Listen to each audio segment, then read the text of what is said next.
No show na naman ulit, guys. Si Kadigungan. Bakit na naman no show si Kadigungan? Ano na naman yung palusot niya? So mamaya aalamin natin yan. So aware naman ata, guys, yung mga mamamayang Pilipino at syempre din kayo ng mga viewers ko, ng mga nanonood sa atin, kasi if I'm not mistaken, yung first preliminary hearing ni Kadigungan ay kinontent natin, which is no show din siya sa kinasong grave threat ni Franz Castro. So, humingi sila, guys, sa fiscal ng motion for reconsideration. Kasi ang palusot ba ni Kadigungan, ano daw siya? Ano ba yon? Palusot niya na hindi daw sila nakatanggap ng sabina. Naalala ko pa na. So, hindi daw sila nakatanggap ng sabina, yung grupo niya, yung kampo niya, hindi nakatanggap. So, ang ginawa ng fiscal, minove nila yung hearing. So, balik kahapon, yung first preliminary hearing nila. Binigyan sila, guys, ng motion for reconsideration. And then, nung 15 na, eto na, no show again, sabi ni Kadigungan. Malayo daw sa Davao. Yan yung palusot niya. Duterte again, a no-show in grave threat case versus Castro. Ang layo ng Davao pero nakakapunta ng China. Ano yun? Malayo daw ang Davao na pwede naman siyang mag-airplane. 'Di ba? Pero mas malayo ang China pero mas nakakapunta siya sa China. Wag ako. For your lens. Wag talaga ako. Wag nyo kami pinagloloko. For your lens. Imagine, nakakapunta sa China, pero hindi nakakapunta doon sa QC, kung saan dapat niyang harapin ang kanyang kaso. So ngayon, ang nangyari, guys, naglabas na lamang ng affidavit, itong si Kadigungan na sinasabi niya na wala naman daw siyang planong itegi si Franz Castro. So, tinanggi niya, guys. Kala ko ba matapang itong si Kadigungan? Kala ko ba matapang, diba sabi niya, sige, patayin mo yan. Diba gumaganon siya dati? Yan. Patayin mo yan. Patayin mo yan. Diba gumaganon si Kadigungan dati nung presidente siya? Nakala mo, parang lahat, mga mga langgam Pag sinabi niya, pudraman. Ganyan agad siya. Tapos tuwang-tuwa pa itong mga nahinayupak na DDS na to. Papatayin na nga yung tao, tuwang-tuwa pa kayo. Diba? Tapos ang nakakatawa din dito, guys, kada nagbumura si Kadigungan, talagang pinupuri siya ng mamamayang Pilipino na parang ninunormalize na lang na meron tayong presidenteng palamura. Diba? Meron tayong presidenteng minumura din ng simbahan. Parang naging normal na lang yun sa panahon ni Digong. Kasi siya din ang nagpa-ose. Utang na si tayo nga. Wala, pwede na akong maging ni Digong, no? Tayo nga. Hindi, diba? So ngayon, ito na nga. Basahin natin. Former President Rodrigo Duterte again skip on Friday the preliminary investigation of the grave threat complaint filed against him by ACT Chair Party List Representative Franz Castro, but his lawyer submitted his counter affidavit answering the charges on his behalf. So, ang sabi kasi sa kanyang lawyer, sa pinadalang lawyer ni Kadigungan ay wala naman daw plano na ipategi ba ni Kadigungan itong si Franz. Alangan naman aminin niya, guys, na ipategi niya, di na guilty siya. Malamang kailangan niyang itanggi yun. Tanggi-tanggi pa more. Tanggi-tanggi pa more. Tanggi-tanggi pa more. Diba? Hindi makapunta ng hearing sa QC, pero nakakapunta sa China. Abay, baka digong yan. Eto, guys, pakita ko pala sa inyo yung mga umattend doon sa doon sa hearing. Tingnan niyo, tawang-tawa lang ako dito.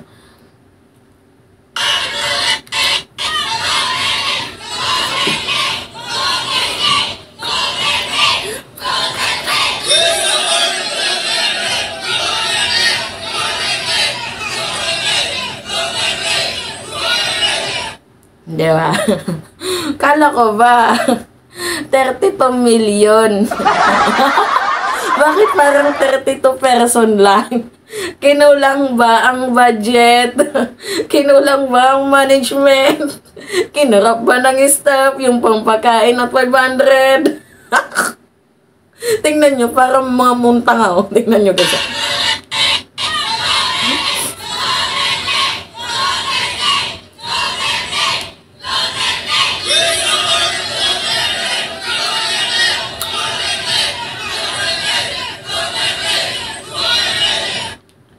Oh, kala ko ba 32 million? Sino yung vlogger?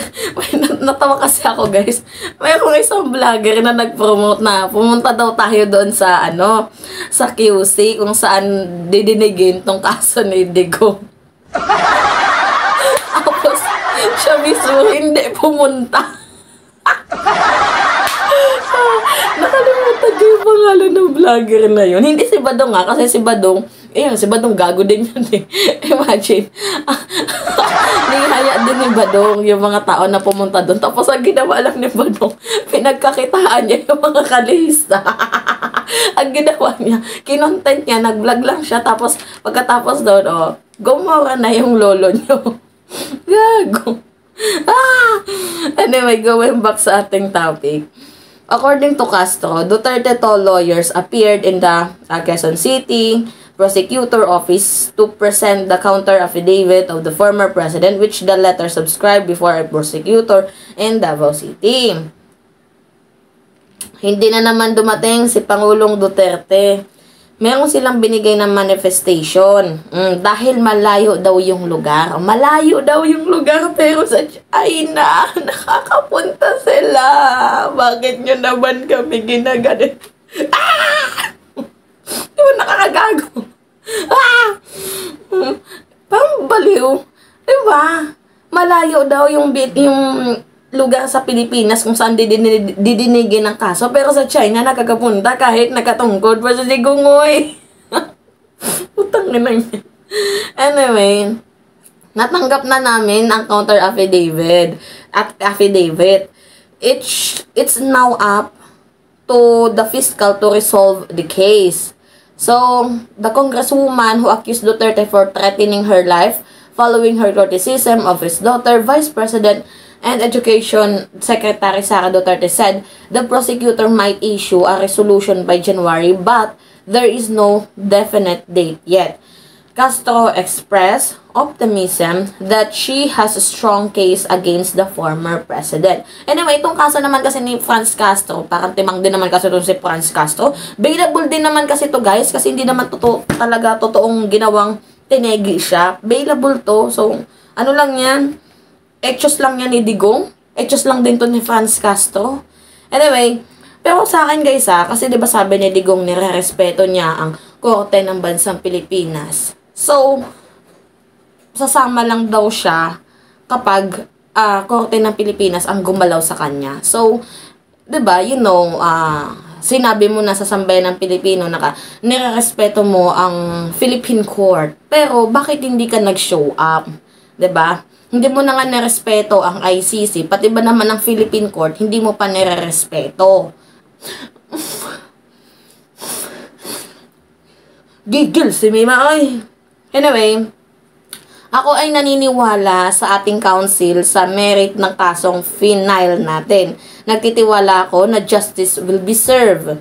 Castro complaint stemmed from Duterte statement and the SMNI program gikan sa masa para sa masa where he said he wanted to kill her. In October, yan kasi yung sabi ni Digong, tama lang naman sa SMNI na matanggal yan. Kasi imagine pinapayagan nila na magsalita sa on-air TV na magbanta, magmura, magsinungaling. Diba? Pinapayagan dyan. Tapos, yung commentaries nila na parang hindi, you know what guys, hindi miyembro ng KBP, kaya ginagawa nilang toxic itong SMNI. Napunta na naman tayo sa issue ng SMNI. Ang layo na ng topic natin, Kasi di ba tama naman, natanggalin na lang tong SMNI, katulad nito kay Franz Castro, doon niya ginawa tong grave threat niya.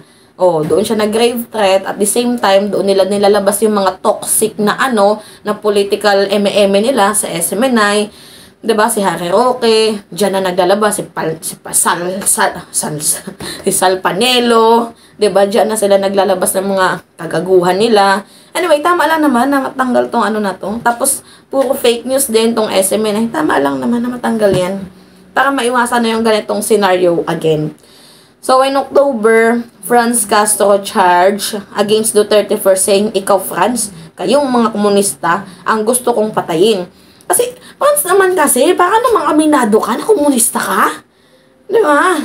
Hindi kong pinapagtanggol dito si Franz, ha? Ako, nagiging fair lang ako dito sa part ni Franz at sa part ni Duterte. Kasi itong kaso na to, bailable to. Pwede naman makalaya si Digong. Pero sabi nga ni Digong, di ba, nirerespeto niya ang Philippine Court. So, bakit hindi siya nag-show up? Dito naman kay Franz Castro, syempre, siya yung complainant, syempre siya yung agrabyado dito. Talagang kailangan magkaroon siya ng hustisya. Pero, Franz naman, ano ba naman kabubuhan to? Parang inaamin mo din na isa kang komunista. Kasi pinatulan mo eh. Castro later filed a supplementary complaint where she alleged that Duterte threatened to kill her for a second time. So anyway guys, ang gusto ko lang naman kasing i-ano dito, i-highlight is hindi nakapunta daw si Digong because dahil malayo. Pero nakakapunta siya sa China. Nakakapunta siya sa China. Ito pa guys, meron pang isang ano, pakita ko sa inyo paano sila mag-rally.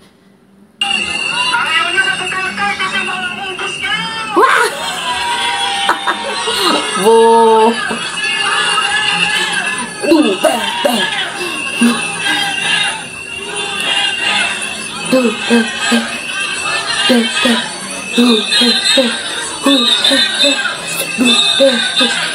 Tulo laway ko.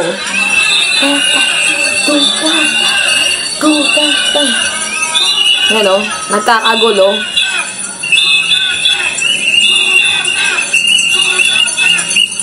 Nagkainitan.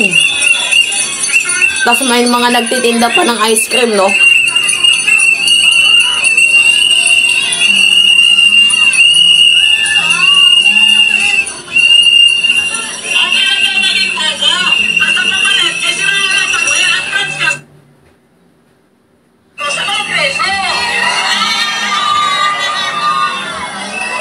Anyway, stop na natin. Parang pawang katangahan ng mga hayop na yan. Ano ba yan? Anyway, di ba? 32 million tapos yung umaten 32 person. Tapos nagngangawa pa, Duterte, Duterte, Duterte. Eh, wala nga dyan si Duterte. Di ba? Kasi malayo daw, Duterte. Anyway, yun lamang ho guys. It's me again, si Mimali. Siya yung nagbabalik ulit para sa ating panibagong video.